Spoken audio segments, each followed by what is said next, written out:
Hi everyone! In this quick tutorial, I show you how to donate to Feed in India in the Zomato app.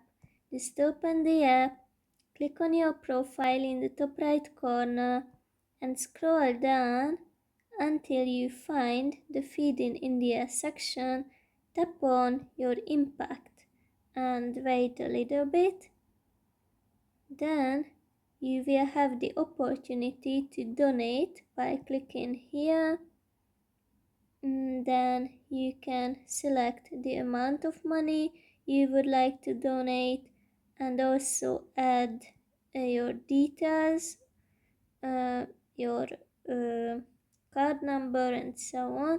Then click on add payment method and follow the steps. That's basically it. I hope it helps.